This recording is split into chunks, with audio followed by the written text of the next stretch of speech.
Hello बच्चों, कैसे हो आप सब। तो बहुत ही वेलकम है आपका। आज एक छोटा सा टॉपिक लेके आपके लिए आया हूं और ये हमारा सेकंड लेक्चर होगा यूनिट्स एंड डायमेंशंस का। तो हमने लास्ट लेक्चर अगर आपने नहीं देखा तो ज़रूर उसको देखें, डिस्क्रिप्शन में उसका लिंक होगा। उस लेक्चर में हमने एंड किया था कि किस तरह से हम फिजिकल क्वांटिटीज़ को अलग अलग तरह से कैटेगराइज कर सकते हैं। बहुत ही कम बच्चे इन सारी कैटेगरी के अंदर पूरे मास्टर हो पाएंगे, आप लोग उसमें से एक बन जाएं जो हो जाए मास्टर। बेसिक क्वांटिटीज और डिराइव क्वांटिटीज हमारा लास्ट कैटेगरी होता है। इस लास्ट कैटेगरी में बेसिक क्वांटिटीज में अगर हम देखें तो हमारे पास 7 बेसिक क्वांटिटीज हैं फिजिक्स में, जिनके ऊपर हमने मेन काम करना है। वैसे 2 और सप्लीमेंट्री भी हैं, वो आगे पढ़ाऊंगा, बट 7 तो मेन है। इन 7 को याद करने का तरीका बहुत अच्छा था कि अगर आपको 7 बेसिक क्वांटिटीज अपने टिप्स पे चाहिए बिना कोई टेंशन के, तो सिंपल ला मारूं तुझे ईट तो ले आ। ठीक है जी। तो ला मारूं तुझे ईट तो ले आ, तो इसको फुलफिल कर दो। तो हमारा सबसे पहले जो 3 है वो हमारे क्लास 11th के मेन है, लेंथ, मास एंड टाइम। उसके बाद वाले electric current, temperature, luminous intensity and last amount of substance. ये हमारे 7 बेसिक क्वांटिटीज हैं। +2 भी है, जरूर याद रखें, पर पहले मेन 7 के ऊपर फोकस करें। तो लेंथ, मास, टाइम, अगर हम क्लास 11th की मेजर पोर्शन की बात करें तो वो ये इन 3 से ही अपना सारा काम कर लेगी। इलेक्ट्रिक करंट बहुत ज्यादा 12th में इस्तेमाल होगा, टेम्परेचर 11th के सेकंड पार्ट में बहुत इस्तेमाल होगा, ये दोनों तो हार्डली ही कहीं यूज होंगे। अमाउंट ऑफ सब्सटेंस हमारा बेसिकली केमिस्ट्री में ज्यादा यूज होता है, मोल्स होते हैं। इन 3 के हम 3 सिंबल्स याद करते हैं, बड़ा इजी है। वैसे सभी के सिंबल्स अगर बता दूं तो आपको बड़ा इजी हो जाएगा याद करना एक ही बार में। तो हाँ जी बच्चों, ये मैंने सारे सिंबल्स लिख दिए। Length, L for length, M for mass, T for time. अब T फॉर टाइम तो हो गया, तो टेम्परेचर के लिए T नहीं यूज करेंगे, उसके साइंटिस्ट जो SI यूनिट है केल्विन, उनका K आएगा। सिमिलरली इलेक्ट्रिक करंट किसने डिस्कवर किया है, एम्पियर, उनका A आएगा। ल्यूमिनस इंटेंसिटी हमारा कैंडेला और अमाउंट ऑफ सब्सटेंस हमारा मोल। ये हमारी 7 बेसिक क्वांटिटीज होगी। इन बेसिक का यूज करके दुनिया में X, Y, Z कितनी मर्जी आप क्वांटिटीज डिराइव कर सकते हो।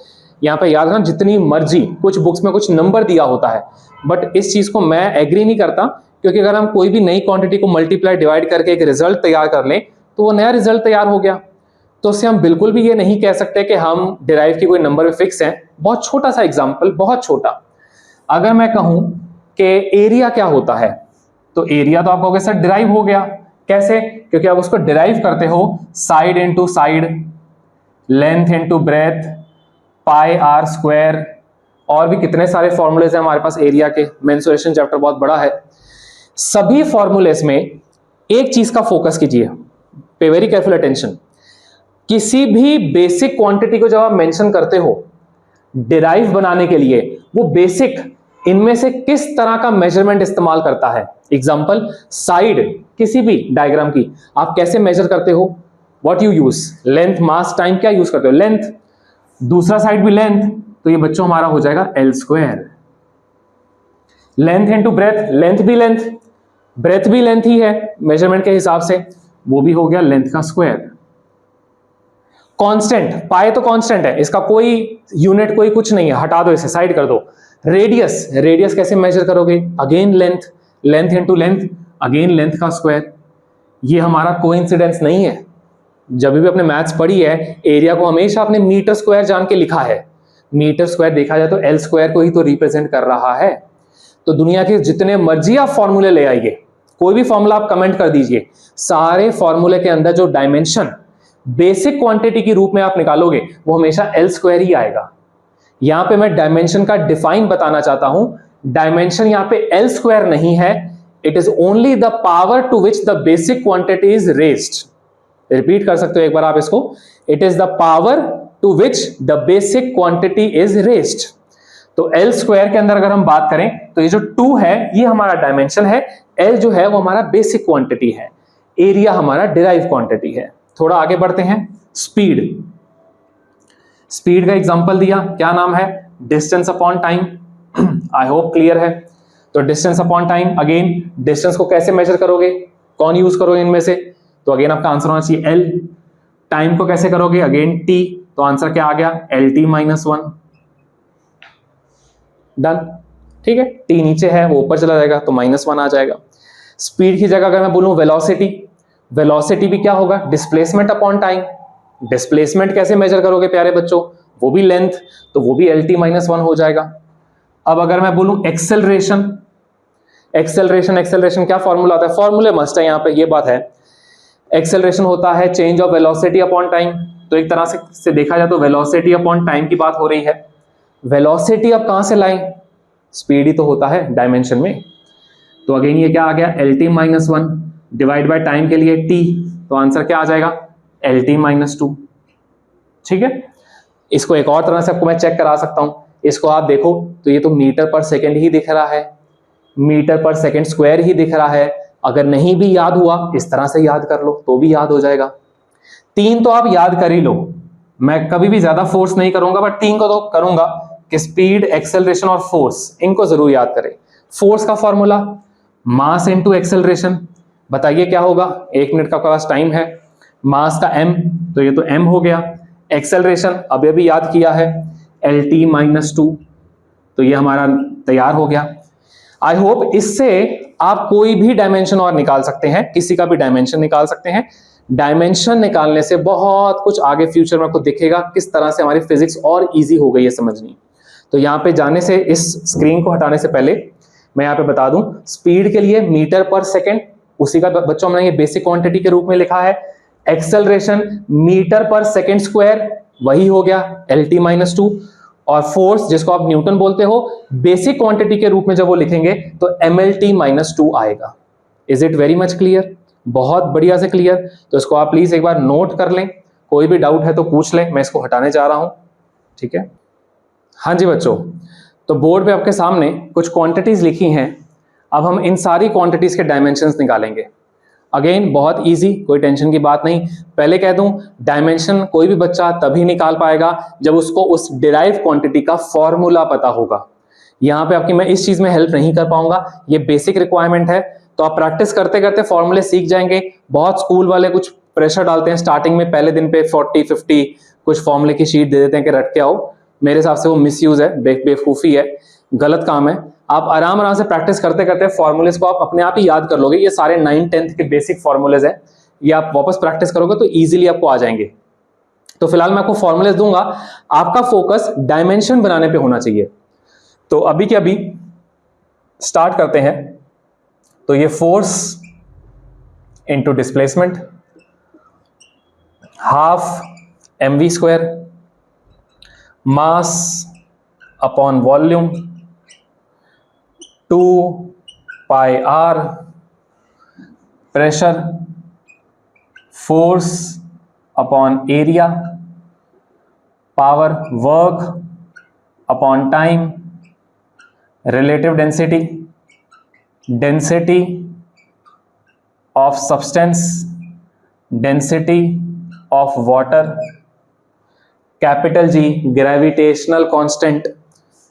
इसको निकालने के लिए आपको ये फॉर्मूला पता होना चाहिए, Gm1m2/r² होता था, तो फिर G का फॉर्मूला क्या हो जाएगा, यहां से कन्वर्ट कर सकते हो आप, Fr²/m²। तो आप चाहो तो 1 मिनट के लिए वीडियो पॉज कर सकते हो, आप एक बार अपने एंड पे पॉज कीजिए, मैं पॉज नहीं करूंगा। आप अपने एंड पे पॉज करके इन सब के डायमेंशंस अपनी मेहनत से निकालिए और फिर हम आपके साथ मिलकर सॉल्व करेंगे। ठीक है, चलो, तो अगर आपने किए हैं तो लेट्स सी, नहीं तो कोई बात नहीं। अगेन डायमेंशन के अंदर एक बात याद रखना, कांस्टेंट टर्म का कोई डायमेंशन नहीं होता। कांस्टेंट जिसका कोई यूनिट नहीं है, जो एक वैल्यू है, उसका कभी भी डायमेंशन नहीं होता। पाई, 2, हाफ, 6, कुछ भी ऐसा नंबर हो, उसका कोई डायमेंशन की टेंशन नहीं होती, उसको कंसिडर नहीं करना होता। तो इन शॉर्ट आप इसे एक पॉइंट अपने दिमाग में बिठा सकते हो party, half mv², 200 mv², 600 mv², जो भी नंबर ले लो, सबका आंसर डायमेंशन में सेम आएगा। फायदा भी है तो नुकसान भी है। मैं फॉर्मूला भूल गया, मुझे डायमेंशन याद है, मैं उससे एग्जैक्ट फॉर्मूले पे नहीं पहुंच पाऊंगा, कांस्टेंट टर्म नहीं मिल पाएगा। वेरिएबल्स तो मिल जाएंगे, फिजिकल क्वांटिटीज मिल जाएंगी, कांस्टेंट टर्म नहीं मिलेगा। चलो जी, तो मैंने जैसे कहा था स्पीड, एक्सेलरेशन और फोर्स, इनको याद कर लो, इनके दम पे मैं सारे निकाल दूंगा आपकी, प्रॉमिस है। स्टार्ट।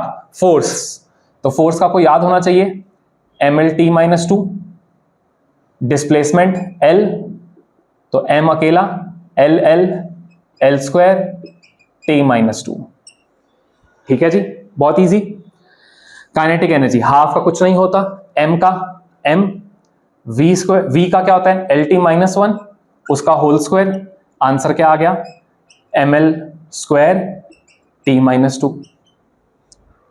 डेंसिटी, डेंसिटी मास का क्या होता है मास, वॉल्यूम क्या होता है volume, length breadth height, length length length, L cube हो गया, तो आंसर क्या है ml-3। डन। सरकमफ्रेंस 2 कुछ नहीं होता, पाई कुछ नहीं होता, R अकेला, तो R का क्या होगा L। अब यहां पे आप L लिखो, कुछ टीचर्स कहेंगे कि नहीं L नहीं चलेगा, वो कहेंगे ये लिखो जी m0 L1 T0, तो अगेन कोई भी फर्क नहीं है, फॉर्मेलिटी की बात है, वो तीनों चाहते हैं लिखो, पर अगेन m भी कुछ नहीं है, t भी कुछ नहीं, खाली L ही है। प्रेशर, फोर्स फोर्स फोर्स बार बार यूज हो रहा है, देख लो, फायदे की बात बताई थी आपको।